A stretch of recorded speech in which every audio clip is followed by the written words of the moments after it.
Ultimatte is a real-time image compositor. So it's using hardware, not software. The difference between a chroma key and an Ultimatte is, or a matte, is anytime you see green, it turns a keyer will turn the background on 100%.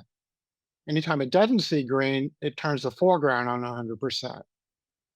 So the difference between us is the Ultimatte will allow you to have the foreground and background on at the same time in the composite. So we're looking at this girl against a green screen. We look up here, you can see her hair. I don't know if you can all see this. You're seeing her hair and the green screen at the same time. And so what happens is we can show the background and the foreground at the same time.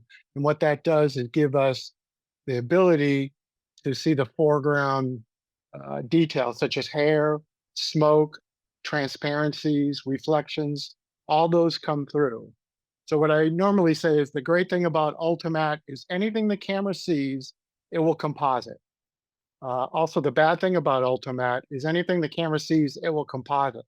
So if the camera is seeing detail edges or noise or things like that, that will also come through. So let me show you how it works. So now that's our foreground. And here's our key, or our matte, as we call it. And as you notice, if I go back to here, here's that hair, and you're seeing some blonde hair and some green screen. And you notice on the matte, it's gray. It's not black, it's kind of gray.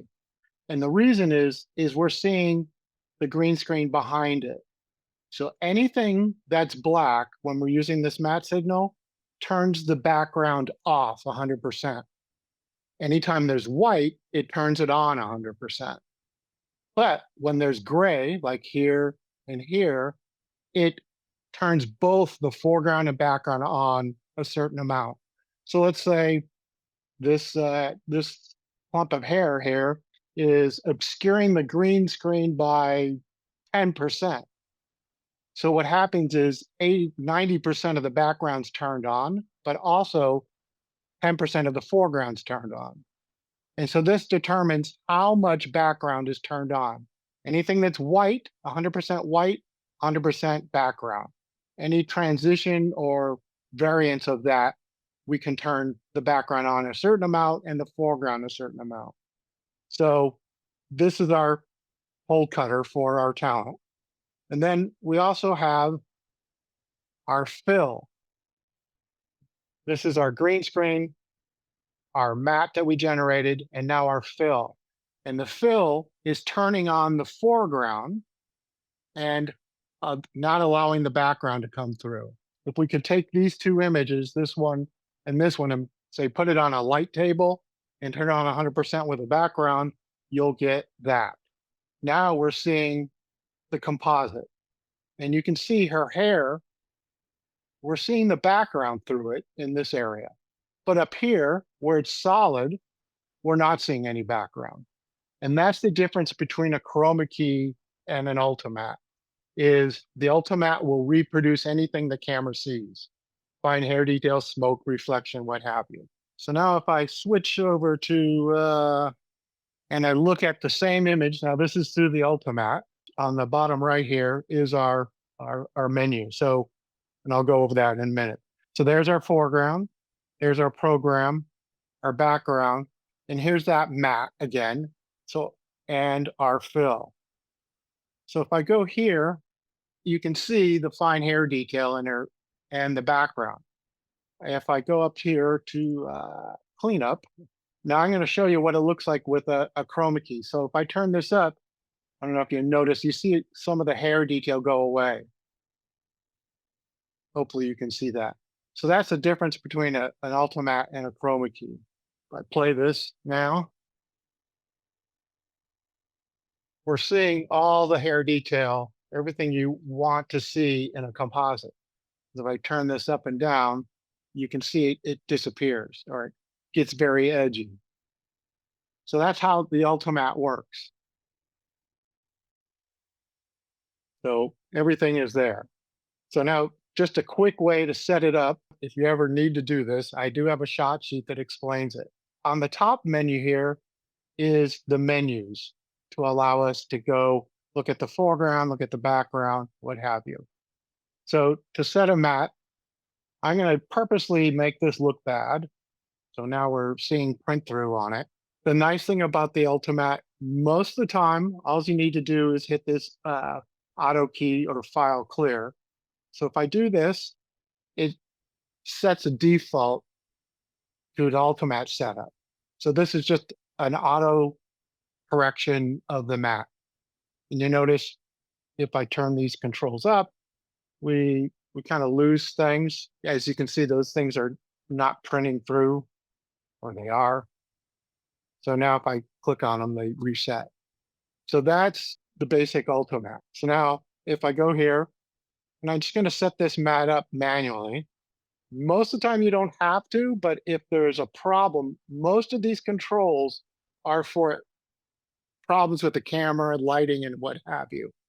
So you can fix things with the Ultimatte, but it's also better to fix with the actual lighting in the camera itself. So I'm going to go to the sample the screen. So I'll select this, and then it has this dual cursor.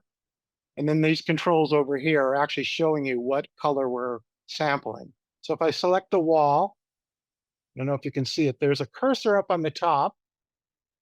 I'm moving it around right now. And I want this to be somewhere near the talent. Well, she's moving her hair too much. So I'm going to leave it right here. And I want to sample the wall. And then on the bottom, there's another sample we can use. I can bring this up and down. You can kind of see it. And this is where I would put it if the level was different, if the green screen wasn't perfectly flat. In this case, it's pretty good. So I'll just tap there. And now it's set a matte based on the two samples we picked. Whereas if I hit this auto clear, it just picks the best green. Okay, now that that's done, let me switch this. Now we want to look at the map. And what I'm looking for is anything that's solid should go opaque. Now so this fabric isn't opaque, and so I should see through it like we're seeing now. But also what I'm looking for is noise in the matte. Now I shot this 10 years ago. And so the cameras weren't so good. So I'm going to try to show you what it actually looks like. If I don't know if you notice this, and there's lines in the background. And this is because it's a single chip camera. That's the bare pattern of the camera. Now, when I first started with Blackmagic 10 years ago, this was an issue. But now the cameras are so much better, they don't even show up with this bare pattern. But to get rid of it, I can just, let me just default it. It's almost completely gone right now. To eliminate any more of it, I select this veil, then this master control, and you can see that it brings up the level and it gets rid of the noise. I don't think you can see it on Zoom, but it basically makes it perfect. So when I'm lighting or someone's lighting for me, I'll actually turn on what we call a window. It could be a garbage mat or a mask. If I bring this window down, this window is the actual level of the background. As you see, it looks pretty good right around her, but as I come down, you'll notice you can see the lines on the left and right side. And that's because the lighting is off. So when I'm lighting for Ultimatte, I actually look at the whole screen by looking at the matte, and I can tell that I need a little more light on the left and right side. But in reality, that dark area is just making the background slightly darker, and we probably don't notice it. So we could ignore it, or you could fill it in. So once that's done, I look at the matte on the talent, and she's basically, if I leave it like this, you'll see she's printing through. So I just want to bring these matte controls up just until they go solid. And if I just double click on the knob itself, it goes to its default. And this looks pretty good just as the default. So now that that's done, The only other thing we have to do is get rid of green spill. But unfortunately, when I light for this, I got rid of it with light, but I'm gonna try to show you some green spill.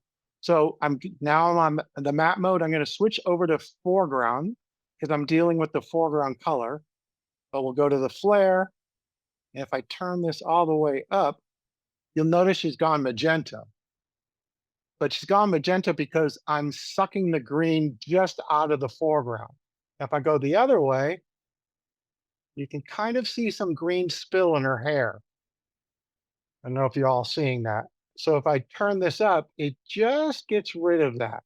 And if I go too far, you'll see it go warm and go to magenta. See, this is a visual thing you just have to look at just to see if it looks correct. And we have a lot of controls just for that, and I'll show you some more later. But now that looks pretty good. The only other thing to do is we have controls over the level and the brightness and her color. So let's say you set your camera up and you sampled the green screen, but someone says she looks too dark. I would add more light to her. Or in the case if you're shooting, you don't want to iris up the camera because that will change the green screen level. So instead of doing that, what I can do is go to this foreground level, and then you can see these master controls right here. I can go to black and white, and I can bring her level down and up. So I'm just affecting the foreground. So if you're shooting something and they say it looks too dark, you don't want to iris up, you can just do this to bring up the level. And then you have individual controls. I can warm her up. So same thing as painting your camera or adding a LUT, we can do the same thing with the foreground control. And then if I just double tap on this, it resets it. So I have all these controls. I have contrast. I can show you that. We can do advanced contrast. And I can bring up the contrast of the foreground, and I can adjust it to make it look a little bit better.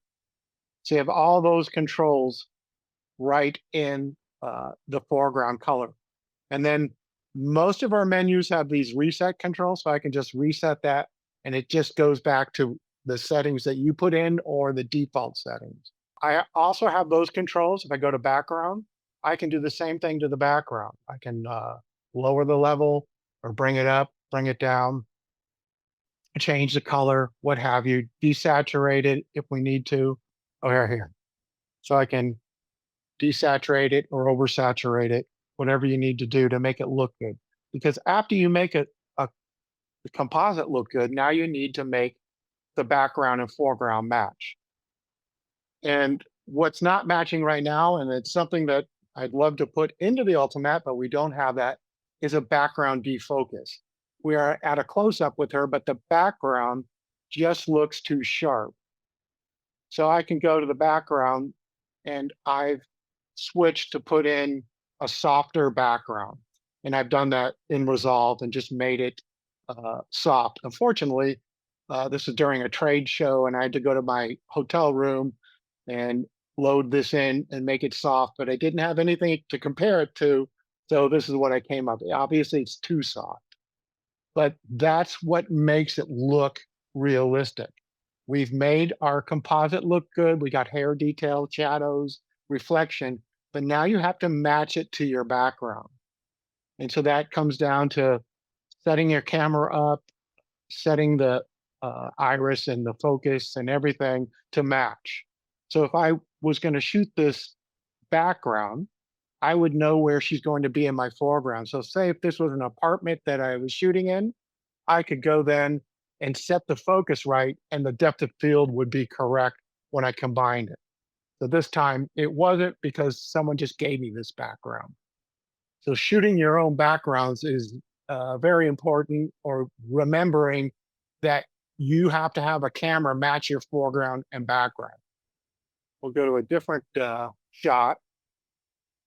If we look at the foreground direct, is overshooting the green screen, as you can see. And if I just did a file clear on this again, it's just going to give me the background in the composite. So I'm going to have to use these windows. to compensate. Now, this is just a locked off shot and it works fine. So a lot of people use the Ultimatte in a virtual studio environment. We're using Unreal Engine. And what people will do is this, there's two ways of doing it. You can send this matte and the fill to Unreal, and then they will combine it in their software to give you this composite.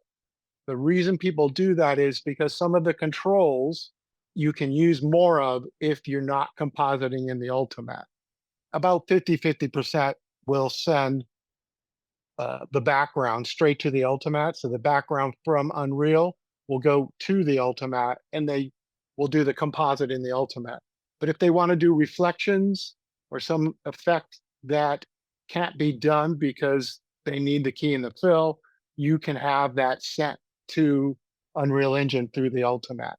So all these, the background, the combined matte, and the fill are all coming out of the Ultimatte in real time. All right, so now to fix this, I need to use some garbage mats or windows. So I'll turn on the window and I'll bring down that window. And the nice thing about this, if I come over to this side, I can soften that edge and that helps blend it in, but you see it's kind of blurring her out. So there's one more effect we call clean up garbage mat. If I turn that on, it makes it a hard edge again. So I want to do that to all the windows. So now if I come over here to the left window, you see I can't really make this fit. I need to be able to skew the window, and we can do that by hitting the skew button. And now if I take that left window, I'm skewing it the wrong way, but there we go.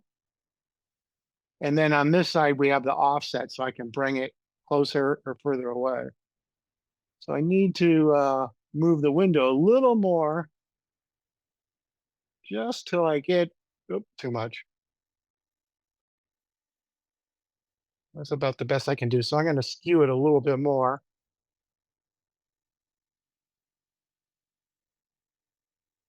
Move the offset just a tad more. Of course, now I can't do it as well as I used to. There we go. All right, and then I don't know if I didn't soften that, so I want to soften that window, make it blend in better. But now I need to move it back.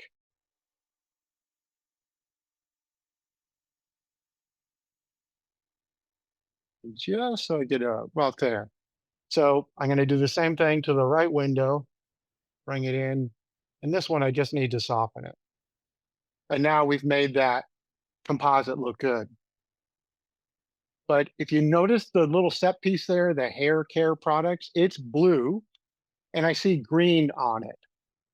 So if I go to the foreground, and this is a big thing, you like to switch between the two, you can see that that's the color that it really is. And so I want to go back to that foreground flare and we'll use this gate 2. And you see the green coming up and now I can make it blue. So that we can get rid of green on blue objects. To get rid of green spill, we limit it to the color blue. And if you're wearing blue, you might get green spill. So now you notice also, if I go back and forth between these two, if I go back and forth, you can see the desk kind of is warmer. So that's a foreground problem. So I'm going to go to the foreground. I'm there now. And I'll take this gate 2 again. And you see, as I go up further with this to make it magenta, you see it's influenced that desk, the top of it. And as I bring it back, there we go. So now that looks pretty good. It might be a little bit warmer, but as long as you get rid of green spill, that's all you really want to do. So now the big thing is, does this image match the background? Well, my first thing is I noticed the camera perspective is huge. So it doesn't really match anything. But what I want to do now is I look at that background. The blacks don't look crushed enough. So I'll go to the background and black and white level, and then take the blacks down, and you can see the difference. So it matches better, and that's what you want to do after you make a good composite. All right, the next thing is a shadow. We do have a shadow here, but let's go to a different one. Uh, so you see here, she's walking on a green screen, and you see a shadow on the floor. So again, anything that camera sees, it will composite. All right. So of course she's going to walk off and come back on. So let me go to, I'll set a file clear again, because I always want to start here. And we go to the matte menu, which is already on, and we're going to sample the screen,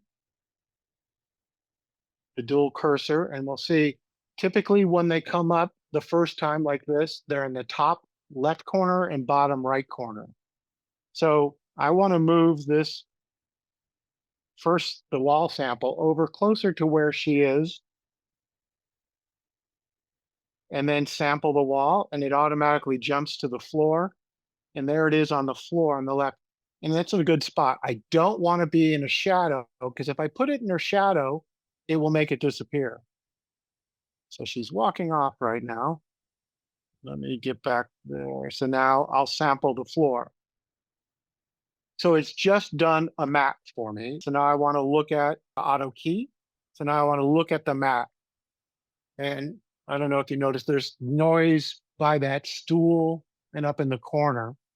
So I want to go to this veil again and just take that master veil, and that disappears. So now I'm making it really bad. So you can see that bare pattern again. Again, this is an older camera. Most cameras don't have this issue anymore, but this is a 10-year-old imager. So now I'll just bring this up just so it disappears right about there. So we're at plus 1%. And now I'll look at that composite. I'm looking at her matte. So that looks pretty good. So now I'll bring in a window, and I'll do that softness again. Uh, this one. And that kind of makes it blend in a little bit better. And we can turn on that garbage matte cleanup. And now you see your shadow. So a good thing to do is go back and forth between the program and the matte to see if we're changing anything. And if we really look closely, I'll look at the matte one more time. Her shoes are printing through. You see they're gray. So if I take this black gloss, which is our another matte function, and I bring this up, it will make her shoes solid. But the more you use this control, the more problems you'll see. So you want to use them limitedly, or reduce as much as you can. Now, when she comes in, her shoes are not printing through anymore, but I do have a shadow. And then there's other things we can do, like we can add a layer, background matte, and now I can have her appear in front or behind him. Well, now she's behind him. So this is taking a foreground with a virtual background and adding elements to make it look more three-dimensional. So now when I click on this, I'll put her between the background, the layer, and her. So I'm going to stop it just for a second. Where am I here? I'm going to bring her back. You see, she's her foot is in the composite, or on the background. So what I need to do is force the background in front of her. So can you see that? When I switch, now it looks like she's walking behind the background, even though there's nothing there. So this is a nice way to reveal somebody coming out from a set. So now when she walks in, you'll see her walk behind the set. And she's behind the virtual panels. Also, you notice it influences her color and the background color.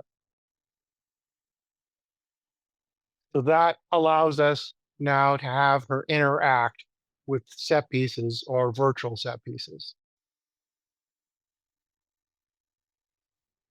And that's basically how you make an Ultimatte work. Right. Now I've talked over a half an hour. I know. Does anyone have any questions? Ronald, you seen people use this in place of volume stages? Yes.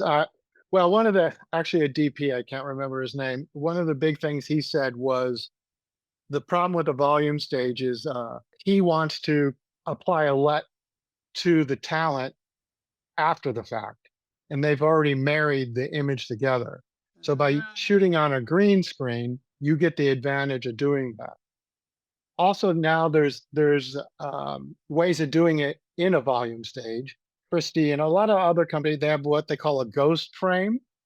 So they're shooting at a higher frame rate, the background, and it's putting in a green screen every other frame. So the camera doesn't see it, but they can record that against a green area. And so you can actually composite them after the fact. Or you can use the Ultimatte in real time there and see what it looks like. So there's a few different ways of doing it. Obviously, a volume wall costs a lot of money, but Christie has a new projector, which is about $70,000, and it can project um, not just the volume, the background, but also a green screen. And you can also put marks on the floor to tell the talent where to go. But in the composite, you don't see it because I believe it's doing like up to 120 frames per second. So it's I think going to be the next best thing. You might need two of those projectors in a bigger area, but again, it's cheaper than a volume wall, I believe. With Ultimate, though, it's like, do you have to have a green screen, or can it can basically mat out any color you choose? It will use you can mount on red, blue, or green. Um, Blue used to be very popular, especially when people were shooting film because of the emulsion layer. It was very noisy, and so we could fix that in a telecine. So most Ultimates were actually on a telecine when I first started in post production to pull a matte. Blue is kind of making a comeback on some areas, but also the Ultimatte after Blackmagic bought us, we put in a new algorithm, so it works on many different color greens. So this color green is very bright, but we have a darker green that has less green spill on it. So when you're doing a floor shoot or things like that, that works well. The only reason to use this bright green nowadays is if you're trying to hold green against a green screen. So Ultimatte can do that with this better green. This is actually a virtual studio. Actually, this was probably shot in 2014, so it's very old. But what I like about this is look at the texture on the floor. So when you're building a background, this is very important. The shadow, you see the shadow of the chair there. That's really there. The problem when you're shooting a green screen, you might to get rid of green spill, you got a backlight, side light. So you might have more than one shadow in the set. So when you build a background, I would recommend having many different shadows, intensities, and directions. So they all go in different directions. So when you put your talent on the green screen, it matches better. Also, having texture on the floor helps get rid of, footprints, dirt marks. They all kind of blend in. Whereas now in the middle, she's sitting on just a white uh, monochrome color. And so I think if you bend down, you see there's a mark right by her knee. And it really shows up when you just have one color as your background. And unfortunately, a lot of TV stations, that's all they do. But I try to recommend texture and different shades of shadows and things like that to make it blend in better. All these things help make a composite look real. And also, you don't have to spend a lot of time painting it. But they're also much better products. You can buy Pro Matte, which is a hard, uh, kind of a plastic material that lays on the floor. and you can actually clean that. So here's a case where we're using now the garbage matte from Unreal Engine. We turn it on and you can see now that there's a ceiling there. So that's when the camera's moving, you can't use the controls, the windows that I showed you earlier in the Ultimatte because they don't track. But when you're using a virtual set, they're tracking the green screen and can force on a window at that time to make it disappear. Also, you see a little plexiglass podium there, which I don't usually recommend because when the camera moves, you get a lot of light reflecting on it. I recommend using flat or even fabric areas because it absorbs light, doesn't reflect the green. I think this is the first attempt to have follow focus, which didn't work so well there, but it started that whole thing with the Ultimatte. We were actually one of the first to actually do virtual sets. So now I'm just going to show you, we have a little bit of commercial here, sorry, 4 different units. All of these units give you the same quality matte no matter what you use. All right, each one gives you the same matte. The difference is resolution and inputs. So these two here just do 1080p HD. The two below it will do up to 4K. I don't recommend the 8K unless you have an 8K camera with a quad output, which I think there's only a few. So this is what I would recommend if you're going to do 4K. This unit only does HDMI inputs. If I go there, let me see. So you know, this is the Ultimatte Mini, and it only has HDMI in and out. The others have SDI in and out. A lot of people buy this for podcasts, things like that, where you're using a DSR, which has an HDMI output. So that's what this would be used for. This is the HD unit, so it has all the HD inputs. It has what we call this GMAT is the garbage matte. So that would be coming from the Unreal Engine. And so you could do that, but it would only be in HD. Also, it does have the program fill and matte coming out. So you could send this to the Unreal Engine and do the combined matte there.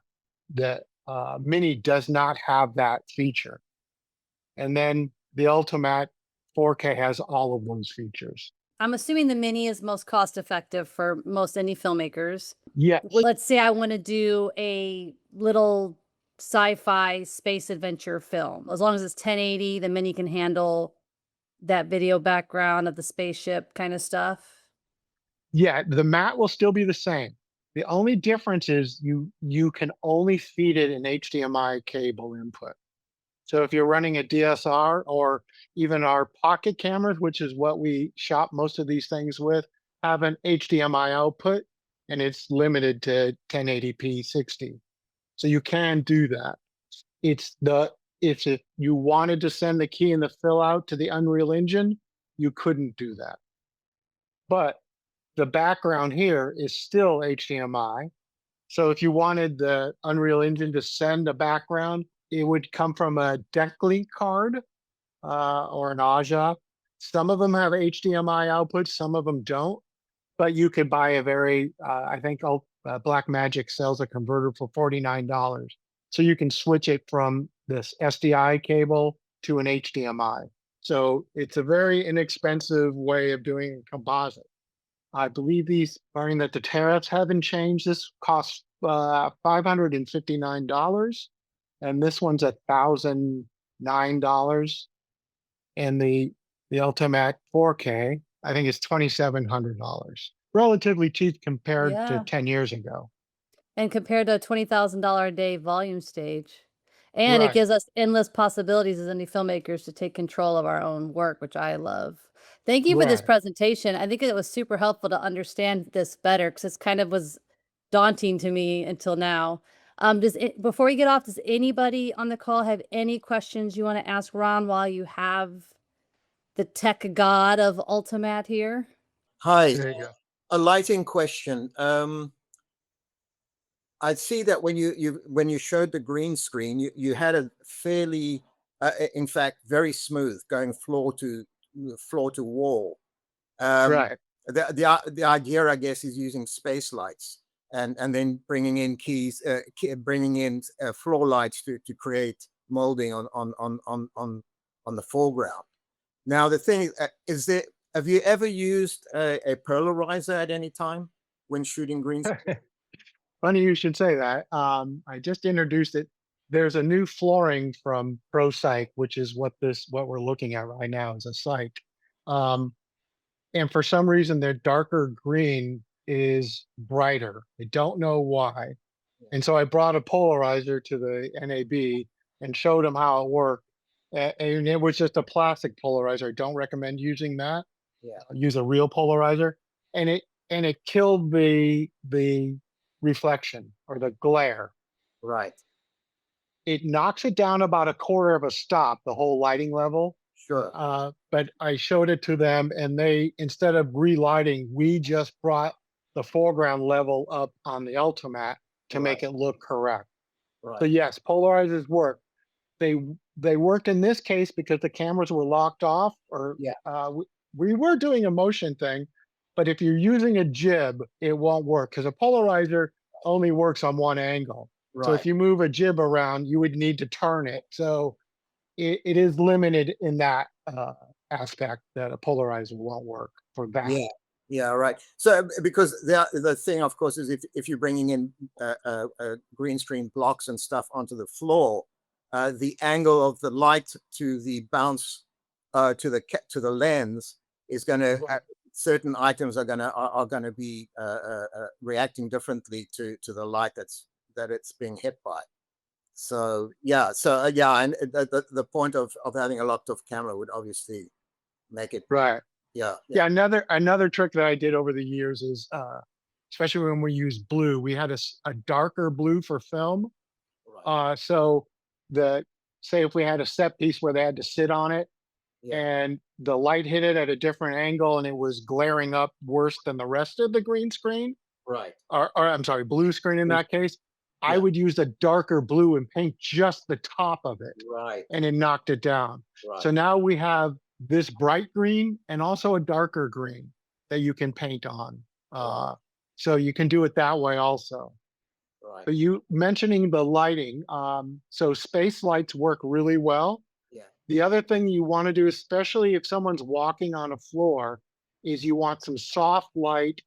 I usually put it at a 45-degree angle, maybe two of them, and dim them just to get white light bouncing up. Because remember, when you're standing on a green screen on a floor, the light that hits the floor bounces up and goes underneath the chin, the folds of their clothes, things like that. And right, so soft light on the bottom helps that quite a bit. right. The other thing I've used a lot of in the past is KinoFlow. Um, so they have like an image 80, which is like 8 fluorescent tubes. And they have a very easy formula to remember. You take the height of the wall, you divide that by 2. So our case, we had 12-foot high wall. So we moved the light back 6 feet and it lit from the top of the screen all the way to the cove correctly. So it's works. But space lights work really well also. I've used those also. Okay, and is that Kinos with green tubes in or white tubes? Just white tubes. White Yeah. tubes. Yeah, Now you can make a white screen green with the green tubes, but you can't have the person walk up and touch it right. because then they turn green. Yeah, yeah. Right. Yeah, the other question, lighting wise, would you use a minus screen at any time for backlights? Um, I I find that now, especially a lot of tubes now, you can put minus green into it. Yeah, I used to use and then magenta gel to get rid of green spill. But yeah, think of it as like a tuning fork. If you had two tuning forks that are out, they're 180 degrees out of phase. If you hit them, they will cancel themselves out. It's the same with lighting. So if there's green spill on the top of their head and less on the bottom, you'd have to make the magenta gel or the light brighter on the top and less on the bottom to get rid of it 100%. okay, But it works better with the new lights where you can add a certain amount. And it Right. definitely helps better than a gel. Right. Right now, there's so many lights that have that, and I do use that. I use a little bit of minus green on it to help, but lighting works best. Another trick my lighting friend told me, um, he'll use a Leco light, and if you have like a green spill on a, a chair or something like that, he can aim it just at that, and you can focus it just right to get rid of the green spill. And we affectionately call it green be gone. So I usually bring two Leco lights with me. I Right. just found some new ones that are really small, like the size of your hand, and they work really well. And so I could put them on the set and then use a, a, a holdout mat to get rid of them. So you can put them almost anywhere. Right. So I definitely recommend those also if you have the budget for it. Cool. So my question, I guess, is because when you said that it's only HD, so when you broadcast it, or like if I'm exporting whatever I'm recording, to for it to work, it's only on a HD resolution, or it's just like during the live feed when I just see it on my monitor, it can only for HD resolution. Well, the output is always HD, whether it's 720 or 1020, whatever you put out, whatever. It's very important. Whatever the camera is set for, so say if it's 1080p 30, your background coming in has to be the same frame rate, the same codec. Otherwise, it'll just be black. But what we do, like a lot of times, the output of these units, they'll have three of them. They'll go to a switcher in case if you use a Blackmagic ATEM switcher, it comes into that frame rate, but it also outputs it streaming, and it will be H.265 at that point. But most streaming service will take in HD, but output H.265. And just to be just new now is all the SDI, no, I'm sorry, USB outputs of all the Ultimates can be used as a webcam also. So I could output uh, a streaming service if you need to.